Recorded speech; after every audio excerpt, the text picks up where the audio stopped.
আগামীকাল ব্রিগেড বিশ্ব রেকর্ড করবে এ কথা জানালেন শিক্ষক অনুপ কুমার মণ্ডল। তিনি বলেন, আগামীকাল সনাতনী ভাইদের কাছে গর্বের দিন। দেশ বিদেশ থেকে বহু অতিথি ব্রিগেডের মঞ্চে হাজির হবেন। সবাই একসঙ্গে গীতা পাঠ করে নয়া রেকর্ড সৃষ্টি করবেন পশ্চিমবঙ্গের বুকে। গীতা পাঠের অনুষ্ঠান কোনো রাজনৈতিক দলের অনুষ্ঠান নয়, এটা সনাতনী সমাজের একটি প্রথা। সনাতনী ধর্মকে এগিয়ে নিয়ে যেতে সব হিন্দুরা একজোট হয়ে কাজ করবেন।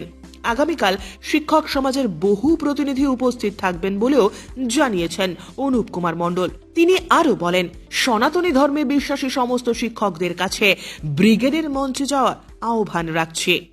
আগামীকাল 24শে ডিসেম্বর কলকাতা ব্রিগেড প্যারেডে লক্ষ্যকণ্ঠে গীতা পাঠ হবে। সেই গীতা পাঠে দেশের প্রধানমন্ত্রী সম্মানীয় নরেন্দ্র মোদীজির আসার কথা ছিল, তো তিনি তার ব্যস্ত শিডিউল পরিবর্তন করে হয়তো তিনি আসতে পারেননি। এই জন্য আমরা দুঃখিত নই বা এই জন্য আমরা কোনোভাবে হতাশা নই।